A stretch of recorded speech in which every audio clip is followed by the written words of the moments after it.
Leafs fam, hockey world, what is up? This is the Leafs Convo podcast. I'm Norman James. Thank you so much for listening, and thank you so much for taking us to a place I didn't think we'd get to so soon, but we have arrived, and it's all thanks to you. Our good friend from Cheektowaga, New York, Mike Augello, is standing by. He can't wait to lay on us the experience he just had. He says it's a thrill of a lifetime for him. He'll tell us exactly what he just endured. Is Erik Karlsson headed to Tampa Bay? We seem to think so. And if that's the case, the Lightning go from being a legitimate Stanley Cup contender to the potential favorites to win the Cup, surpassing the Maple Leafs and what they've been able to achieve over the last week and a bit. What will Kyle Dubas do to counteract the Lightning acquiring Erik Karlsson, if that's indeed what they do? We know the Leafs need help on defense. Mike and I will discuss. Plus, Mr. Dubas seems pretty confident that he's going to get all of his star forwards under contract. It's going to be A-OK, so we just need to take a deep breath and enjoy the ride. I'm ready to go. Mike's ready to go. Are you ready to pod? Let's do it. The Leafs Convo starts now.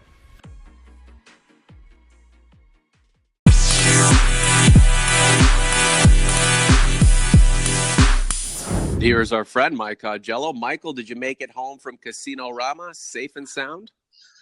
Good morning, Norman. Yeah, it was a little harrowing for a while because there was like massive thunderstorms on I think it was Highway 12 on the way there, and it was out of Ghostbusters. It really looked like, Gozer the Gozerian was going to come down from the skies.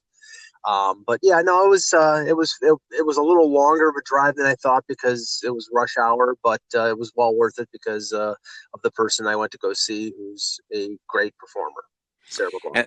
Yeah, she owned the late 90s. I don't even recall the name of her album, but she won a bunch of Junos and Grammys and Whammies and Slammies. Yeah, and I saw some pictures of her in performance at Casino Rama Thursday night. She looks fantastic.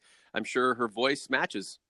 Yes, she, nobody's voice from their 20s is the same as it is in their late 40s, but she's pretty close. And yeah, no, it's just it's a weird scene because I've gone to see her many times in concert since she broke in the late 80s, early 90s, and the crowd. And then I encounter this with everybody I go to see. The crowd, when I went to see these performers in their prime, teenagers and 20s and whatever, and now it feels like I'm going to a senior citizen show because it's just like it's all people who are, it's all people, and I'm among that, but I don't feel that way. And then I look and I see like a bunch of people who are like, and it's also a casino with people who are getting comp tickets and like, who is this woman? I don't know who she is. Like it's that kind of stuff. So, but it was still a great show. If you're a Canadian and don't know who Sarah McLachlan is, you need to reevaluate your Canadianness. Was there a kiosk for Rockport Therapeutic shoes outside of the concert hall? No Birkenstocks and no SPCA stand as well. So no, that did not happen. And no mosh pit this time, because I know Sarah McLachlan concerts are notorious for the mosh pit that usually claim a few lives every show. So nothing this time. No, not nothing. I did not suffer a torn ACL jumping around to Angel. Yeah, so I was reading a comment from a supposed Rush fan a couple of years ago, and they were lamenting Geddy Lee having to read a teleprompter while he was singing. And she just this girl didn't understand how he couldn't remember all the lyrics, and the message board, the board lit up with all sorts of responses, just trashing her, saying, the guy's in his 60s, he's got thousands of songs in his head. I mean, we do get older. I mean, we get older. Some of us get older gracefully, some of us not so much. But man, we have to have respect for the process. And when I was younger, I used to kind of think that the world revolved around me, and you would never age, you'd never move forward. But now I am 42, and sometimes I have trouble walking because I have this arthritis and I have bum shoulder from pitching all those years. And yeah, now I start to defend the whole aging process. So, let's give ourselves some credit, and to you younger cats out there, live it up. Don't waste any moments, because one day you'll be like Mike and I, hanging around the all-you-can-eat 4 p.m. buffet at the local senior citizens dining hall. But anyway, Erik Karlsson, is this guy going to Tampa Bay or what? Well, it sounded like it got pretty close. There was a report out of TSN in Ottawa last night from Sean Simpson saying that it was pretty much done, and then that sort of got retracted, and it sounds like it's fairly close. I mean, the 3 teams that have been talked about regarding Karlsson have been Vegas, Dallas, and Tampa. And from the reports that I heard, Elliot Friedman mentioned on his podcast with Jeff Merrick yesterday or a couple days ago that the only team that Karlsson would probably sign a long-term extension with was Tampa, because he's got his countrymen Victor Hedman and Anton Strawman there, and they have a legitimate chance of winning the Stanley Cup. Plus, Florida is a non-tax state, so those would all be factors in their favor. And as I wrote yesterday, I think that, I mean, it's not exactly a revelation, but obviously after losing out on Tavares, the Lightning are looking to counter the Tavares signing in Toronto. And if you look at their defense with Hedman, McDonough, who they recently re-signed, and then Karlsson, and if they are able to keep Kucherov for at least another year, I mean, they sort of jump back ahead of the Leafs in the battle, the arms battle in the Atlantic Division. If the Tampa Bay Lightning actually thought they had a chance at signing John Tavares, they're as clueless as a lot of fans are. The guy was going to the Leafs or the Islanders, and I'm confident, I'm hopeful that these NHL executives understand their place in the pecking order. Fans clearly don't, and that's why they're fans. But if Steve Yzerman actually thought that he would be able to get John Tavares ahead of the Maple Leafs, then he's completely lost it. And I don't think that he's lost it. I think they all understood that Dallas, San Jose, they all had an outside shot knowing that he was going to either Long Island or going to Toronto. And, perhaps he woke up on the wrong side of the bed that day and didn't want to, had an issue with Kyle Dubas or something like that. But, losing out on John Tavares, I'm not so sure they lost out on them. I think they I think they understood they weren't going to get him. But the idea of counteracting the John Tavares signing in Toronto with the acquisition of Erik Karlsson does make a little bit more sense. Yeah, I mean, first of all, I mean, teams get into bidding wars not only because they actually want the player, but because they want to make it more costly for the player to actually go where he wants to go. And these teams, I don't think, were privy to the inner thoughts of Tavares. That they figured, okay, we're going to give this a shot, and maybe he wants to come here. He's buddies with Stamkos, and in the end, he didn't. And in the end, Tavares didn't take all the money that was on the table. It was, from what I understand from interviews that Kyle Dubas gave, they didn't know the parameters of the deal until Saturday night after he decided that he wanted to come. They didn't even talk money during the presentation. So, and at $11 million, which is a lot more inexpensive than I thought he was going to be. I mean, it turns out to be a pretty good deal for them. And Karlsson will probably sign for less if he does get traded to Tampa because of that tax implication. But I as I said yesterday in my column, I emphasize if the Lightning do this and they get Karlsson, I think Dubas has to respond. Yeah. And the only area that he can respond is to upgrade his blue line. And based on some of the comments that he's made, he's like, I'm confident in my blue line. Well, I understand that, and you can't go out and say, well, we need to improve our blue line, but he needs to improve the blue line. This is the Leafs Convo. Norman James, Mike Augello. I want to thank everyone who has dialed into this podcast on YouTube. We hit a major milestone overnight. I will tell you, 100,000 views in 2.5 months, and it's not the biggest amount of views over that short a period of time that you'll ever see for a hockey podcast, but it's certainly not the lowest amount of views and hits and clicks that you'll encounter when it comes to a podcast that's only been around in this reincarnated state for such a short period of time. We're doing huge things. It's because Mike and I, we're old pals, and we love talking hockey, and you guys have gravitated to our product, and you keep coming back, and we appreciate that. And as I've said, we got you. Don't you worry. You keep coming back. We're going to keep turning out terrific Leafs hockey talk. And if you think what we've done so far, it has been impressive, you just wait and see. You know, Mike, when Kyle Dubas says, I have confidence in my blue line, I'm not so sure he's speaking literally at this point. It's more figuratively, and I think he's thinking ahead to how this blue line is going to look come October. Clearly, he knows they need to make an upgrade. So that's the question now: is how do you upgrade? You don't upgrade this blue line with somebody from the Marlies. You don't upgrade this blue line with a player from the KHL who's never really had an opportunity to strut his stuff in the NHL, and you just can't depend on it.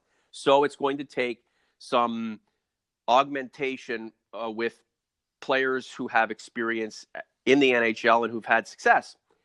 How do you get those players? Well, you have to use either money, of course money, but also assets that you have within the organization right now, be it the player or be it a pick. So in your mind, who's that player? What's that pick? Who do they bring back, if anybody? Well, I mean, you know, I think Dubas is basically going out and saying I have confidence because he doesn't want to appear to be desperate, and that's the right way to play it. You can't, if you go out and say, oh, we need to improve our blue line drastically, then whoever they're going after in free agency or whoever they're trying to trade for, the price just went up. So he's smart in saying that he has confidence, and you know, I'm sure that he thinks that Travis Dermott can grow into a top four defenseman eventually, or you know, that they have the confidence in Ron Hainsey to be a veteran guy. But I mean. Clearly they need, I would say, at least one and maybe two, and maybe they get one of those guys from, you know, like maybe Justin Hall steps into the bottom pairing, and that helps them out because, you know, he played pretty well with the Marlies last year and made a nice debut with the Leafs. But in terms of who, I mean, we've talked about Justin Falk, and there has been some speculation that, I mean, it makes sense. It makes a lot of sense. Falk, from the Leafs perspective, right-hand shot.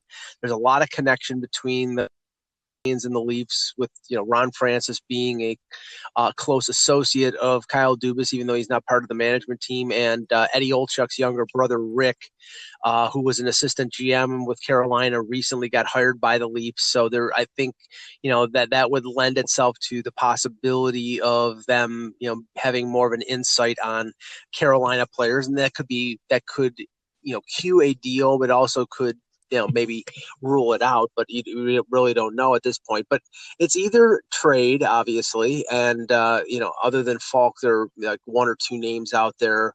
Colton Parayko reportedly is being bandied about in trade talks, but I talked to Kevin Allen from USA Today, and he said that was balderdash. So I don't think that's realistic. If it's short term, if they don't want to extend themselves into 3 years down the road, then there are a couple veteran guys that you know maybe would bring in on as stopgaps, like, you know, Kevin Bieksa or Dan Hamhuis. So you sign for 1 year and you buy time for the young guys like Liljegren who aren't ready for the NHL. That might be the way they go because they don't want to extend themselves a couple years. Okay, are the Leafs contending this coming season? Don't they want to try to vie for the Stanley Cup right out of the gate? Like, why bring in one of the top 10 players in the league and have him either play ahead or play just behind another one of the top 10 players in the league, and have Mitch Marner and have all these guys who are seething and hungry and ready to compete? You know, clearly there are defensemen who need some seasoning and will be ready in 2-3 years. But this team's ready to compete for the Cup right now. So never mind stopgaps. Could they trade for Justin Falk and sign Dan Hamhuis and then say to yourself, look, all right, we might not have an A+ defense, but we have an A- defense to go with an A++ offense and an A goaltender. Let's go for the Cup. They could, but I think there's also a look here at, you know, you want to be able to develop players and promote players through the organization. And if you do add 2 veteran guys, then, I mean, if you don't move Jake Gardiner out, which, and I keep saying this, you know, right now, if Karlsson gets traded and gets signed, Jake Gardiner might be the highest rated free agent defenseman for the 2019 free agent class. After Karlsson, Ekman Larson, McDonough, Doughty, Yarmulson, all off the market. The top three defensive free agents are Jake Gardiner, Jay Bouwmeester, and Tyler Myers. Mm-hmm. That means if he has another 50-point season, he's probably getting paid over $7 million a year in free agency. What do you do with him? What do you do with him? That's the question. He can help you, but he can also hurt you. He can help you on the ice. He can help you in a trade. What do you do with the guy knowing what we know about him, especially if Erik Karlsson heads to Tampa Bay? Well, I mean, I think that right now it looks as if the Leafs want to keep him for this year. I mean, I'm hoping it doesn't play out as another JVR Bozak situation where, they say, okay, it's better to keep him than to move him because we'll get another really good year out of him and then let him go his way. But I know that Gardiner has indicated he wants to stay in Toronto. He likes it there. He likes it in Toronto with the Leafs, but so did Bozak, and Bozak got $5 million a year from St. Louis. So they're going to go where the best offer is, and I don't think, based on what Dubas has said about his confidence in getting all the forwards under contract, that he's really going to be able to get into a bidding war for a defenseman to pay him more than, say, Morgan Rielly is making right now. Mm-hmm. I mean, Morgan Rielly's making $5 million a year, and based on some of the numbers that are out there right now, that's one of the biggest bargains in the league because Calvin DeHaan is making 4.55. So if Jake Gardiner is going to get $6.5 to $7 million, I just don't think that that's fiscally responsible for a defenseman who's frankly more of a one-way guy. So I think right now it looks like they're going to keep him and then let him walk, but maybe they decide if we can get somebody of equal value who has a lengthier term, they might do something like that. These salary constraints, Mike. You can't pay everything they want. That's the problem with today's game. That's also the challenge and intriguing part of today's game. And here's the thing. You see fans calling for help on the blue line. They want help. They want better players back there to complement the Leafs' good players who are already in the fold. But you can't keep everybody if you want new players to help you get better. And that is the issue. Are you ready to part with Jake Gardiner? Are you ready to part with William Nylander? Are you ready to part with Mitch Marner? No. Well, how are you going to get the players that you need to help this team get to where it wants to go? You can wait 3-4 years for the Lilligrens and the Dermotts and the Sandins to develop, but guys like John Tavares are ready to win cups right now. Mike, last thing on Kyle Dubas and his statement of a reassurance to fans that guys like Nylander, Marner, Matthews will all be reined in contractually and make everybody happy. And somehow he's going to work his magic and have everybody signed up and ready to go. Clearly the forwards, best group in the league, but we know there are some deficiencies on the back end. Last word to you about Kyle Dubas being pretty positive about getting all of the top forwards under contract. Yeah, I mean, the word that he used over and over was patience, and I have a feeling that may mean something about and I'm hoping this is not the case for Leaf fans, but down the road, I mean, Auston Matthews is going to get an 8-year deal. There's no doubt. And Auston Matthews will probably get paid as much as Tavares does.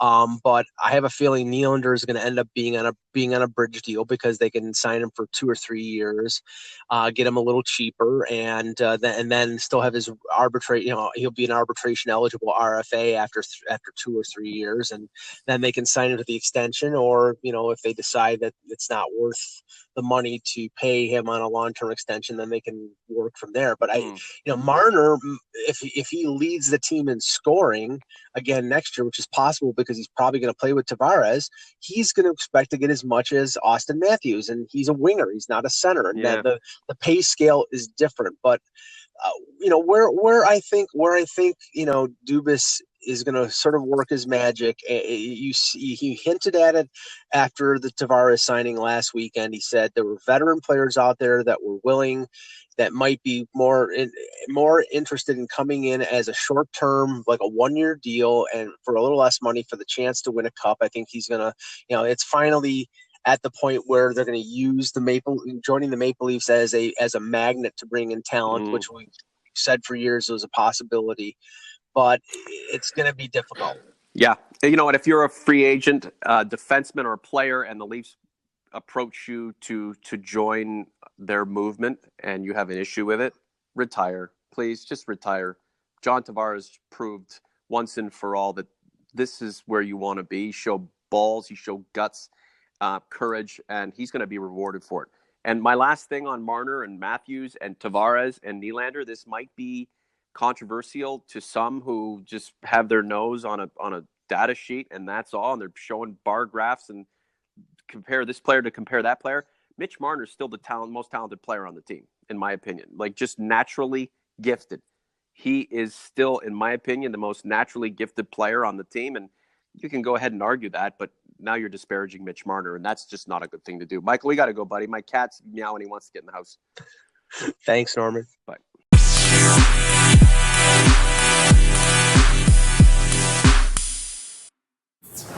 Hey, that's going to wrap it up for us for now. At Mike and Buffalo, at I Am Sports Heart, at the Leafs Convo. That's how you can reach us on Twitter. You can also leave your 2 cents in the comment section of our YouTube channel. Kyle Outridge at Steel Saint 03 has put together some nice prospect profiles on the Leafs' recent draft picks, starting with the one and only Rasmus Sandin. You can check his workout through the playlist on our YouTube channel. Look for The Take. Kyle's doing a great job for us. KO, one love. Thank you very much for all of your work. For Mike Augello, I'm Norman James. Thank you for listening to the Leafs Convo. We have so much more in store. Talk to you soon. Peace.